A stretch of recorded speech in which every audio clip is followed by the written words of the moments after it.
अस्सलामुअलैकुम दोस्तों, इलेक्शन के रिजल्ट्स आए हुए 24 घंटे नहीं हुए, प्राइम मिनिस्टर मोदी ने अपना इस्तीफा दे दिया है प्रेसिडेंट ऑफ इंडिया को। रेजिग्नेशन के बाद जब तक न्यू प्राइम मिनिस्टर सेलेक्ट नहीं हो जाते तब तक केयर टेकर पीएम रहेंगे नरेंद्र मोदी। लेकिन आम आवाम काफी ज्यादा परेशान है। हर कोई जानना चाहता है कि अगले प्राइम मिनिस्टर कौन बनेंगे। कांग्रेस पार्टी से राहुल गांधी बनेंगे या फिर नीतीश कुमार बनेंगे या फिर तीसरी मर्तबा बीजेपी की सरकार आएगी और प्राइम मिनिस्टर बनेंगे नरेंद्र मोदी। लेकिन आज के इस वीडियो में मैं आपको क्लियर कर दूंगा कि आने वाले दिनों में क्या होगा। तो देखिए 10 वीडियोस देख के परेशान मत होइए, इन्हों सरकार बना रहे उन्हों सरकार बना रहे, पूरा क्लियर कट आपके सामने रख देता हूँ, फिर आप लोग डिसाइड कर ले सकते। और कई लोग तो झूठी उम्मीद दे रहे हैं अपने फायदे के लिए। तो देखिए हम तो ऐसा नहीं करते। इसी बात के ऊपर आप चैनल को सब्सक्राइब कर दीजिए अगर अभी तक नहीं करे तो। और जो लोग ऑलरेडी सब्सक्राइब कर दिए हमारे बोलने पे, उन तमाम लोगों का हम शुक्रिया अदा करते हैं। सब में पहले इस बात को समझिए, बीजेपी इतना जल्दी क्यों कर दी इस्तीफा देने के वास्ते। क्योंकि देखिए ये लोग दोबारा सरकार बनाना चाह रहे, तीसरी मर्तबा सरकार बनाना चाह रहे, इसी वजह से जल्दी इस्तीफा दे दिए।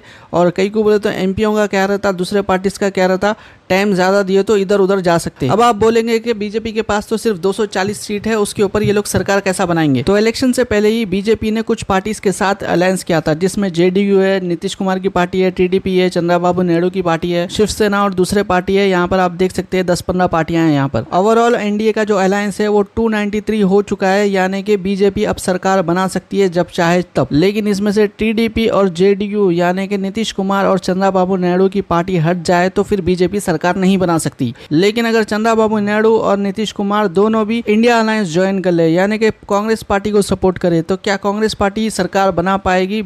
कांग्रेस पार्टी तब भी अपनी सरकार नहीं बना सकती। अगर एनडीए से टीडीपी और जेडीयू निकल जाए तो 265 सीट्स बनती है, यानी कि 272 का नंबर नहीं होता। और फिर भी बीजेपी को सरकार बनाने के लिए सिर्फ 7 सीटों की कमी पड़ रही है। टीडीपी जेडीयू जाने के बाद भी अगर चाहे तो बीजेपी वाले साथ ले सकते हैं शिवसेना का। देखिए शिवसेना का नाम क्यों आ रहा है वो भी सुन लीजिए। शिवसेना के 9 सीट है और ये पार्टी है उद्धव ठाकरे की।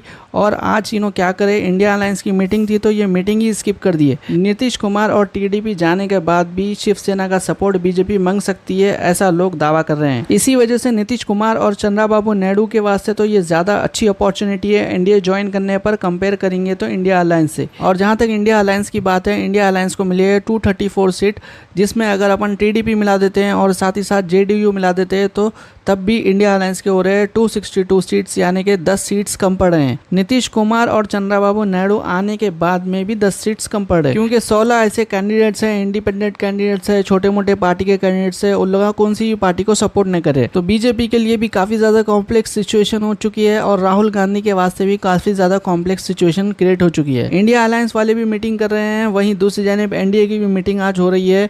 और ये बिहार से जब फ्लाइट जा रही थी, यहाँ पर आप देख सकते हैं तेजस्वी यादव पीछे बैठे हैं। तेजस्वी यादव हिस्सा है इंडिया अलायंस के और नीतीश कुमार हिस्सा है एनडीए के। पहले तो ये लोग दूर दूर बैठे थे, लेकिन बाद में दोनों की कुछ बातचीत हुई, जैसा दिख रहा है यहाँ पर आप देख सकते हैं साथ में बैठ चुके हैं। जो बीजेपी खुद के दम पे सरकार बनाती थी वो बीजेपी को आप देख सकते हैं परेशान हो चुकी है, क्योंकि ये लोग मेजोरिटी नहीं ला सके खुद के दम पर। अब सोर्सेस से ये मालूम हुआ कि चंद्रबाबू नायडू 7 कैबिनेट्स की बात कर रहे हैं, नीतीश कुमार 5 की बात कर रहे हैं, चिराग जो है सो 2 कैबिनेट्स की बात कर रहे हैं, शिंदे 2 कैबिनेट्स की बात कर रहे हैं और मांझी 1 कैबिनेट की। इतने कैबिनेट मिनिस्टर्स अगर लोगों को दे दिए तो फिर बीजेपी के पास सिर्फ पीएम और होम मिनिस्टर 2 जने ही बच जाते हैं, बाकी के पूरे मिनिस्ट्रीज दूसरे पार्टीज को चल जाते हैं। जनसेना पार्टी और टीडीपी पार्टी ने ये साफ कर दिया है कि ये लोग एनडीए का हिस्सा है और हो सकता है कि कुछ नेगोशिएशंस ये लोग करेंगे।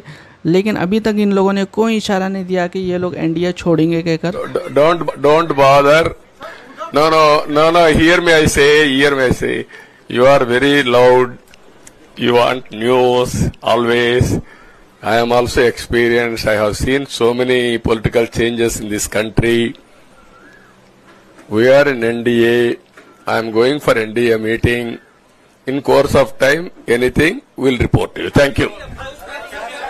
ये दिल्ली एयरपोर्ट का नज़ारा है। नीतीश कुमार आज एयरपोर्ट पर पहुंच चुके हैं, ये बात करने के लिए जा रहे हैं एनडीए से, यानी कि बीजेपी से। जैसा कि आप लोगों ने देखा कि तेजस्वी यादव इनके साथ प्लेन के अंदर थे। अब इन दोनों के बीच में क्या बात हुई वो तो पता नहीं चला और कोई भी इशारा भी नहीं मिला, लेकिन उसके बावजूद तेजस्वी यादव ने मीडिया वालों से बातचीत की। तो अब बिहार जो है किंग मेकर बन करके उभर रहा है, तो हम तो यही चाहेंगे कि भाई सरकार जो भी आए, जो किंग मेकर, वो कम से कम बिहार को विशेष राज्य का दर्जा दिलाए। बिहार के साथ साथ तेजस्वी जी यूपी में भी अच्छा प्रदर्शन हुआ है। अयोध्या जीत गए भाई। जी बिल्कुल। तो हम तो कहते थे जो नफरत की बात, प्रधानमंत्री मुसलमान भाइयों के बारे में इतना जहर बोलते थे, नफरत की बात करते थे, आज देखिए राम जी ने भी सबक सिखा दिया। चाचा को लाएंगे साथ में? अगर चाचा साथ में आएंगे ऐसा तो नहीं लग रहा है, क्योंकि चाचा अभी एनडीए की मीटिंग में पहुंच चुके हैं। लेकिन राहुल गांधी भी एड़ी चोटी का जोर लगा रहे हैं और आज इनकी भी मीटिंग हो रही है दिल्ली के अंदर। सर आगे की अब क्या रणनीति रहने वाली, किस तरह की अब रणनीति के लिए तो जा रहे हैं, रणनीति क्या बनेगी अब पूछताछ करेंगे, वहाँ बातचीत होगी, उसी बार रणनीति बनेगी। सर कहा जा रहा है चंद्रबाबू नायडू और सर उनके ऊपर नहीं ऐसी कोई बात, कोई हमारे से कोई बात नहीं। उद्धव ठाकरे कल बोल रहे थे चंद्रबाबू नायडू को भी साथ में लाएंगे बोल के, लेकिन आज इन्हों ही मीटिंग अटेंड करने के वास्ते नहीं आए। और अब तक कोई भी आपको ये बात नहीं बोले होंगे, लेकिन बीजेपी का जो नेक्स्ट मूव रहेगा, पहली फुर्सत में नीतीश कुमार और चंद्रबाबू नायडू को लेकर अपनी सरकार बना लेना। इसी वजह से आज प्राइम मिनिस्टर मोदी गए थे और अपना इस्तीफा दे दिए। अभी सिर्फ 3 दिन बचे हैं। अगर राहुल गांधी कोई मूव नहीं लेते, कुछ एक्शन नहीं लेते, इन पार्टीज को कुछ अच्छे ऑफर्स नहीं देते हैं, तो अब देखिए क्या होगा। आने वाले दिनों में बीजेपी तीसरी मर्तबा सरकार बनाएगी और ऑब्वियस सी बात है, जो इंडिया अलायंस के पार्टीज है उन पार्टीज को भी बीजेपी अपनी तरफ करने की कोशिश करेगी। हो सकता है उनको भी कुछ ऑफर्स वगैरह दिए जाएं। अभी पूरा मसला गेम की तरह हो चुका है, लेकिन ज़्यादा मूव्स किसके पास है? बीजेपी के पास है और इसका वो लोग एडवांटेज लेकर रहेंगे। तो आप लोग क्या राय है इससे मुतालिक कमेंट जरूर करिए और अभी तक चैनल को सब्सक्राइब नहीं करे तो चैनल को सब्सक्राइब कर दो। अल्लाह।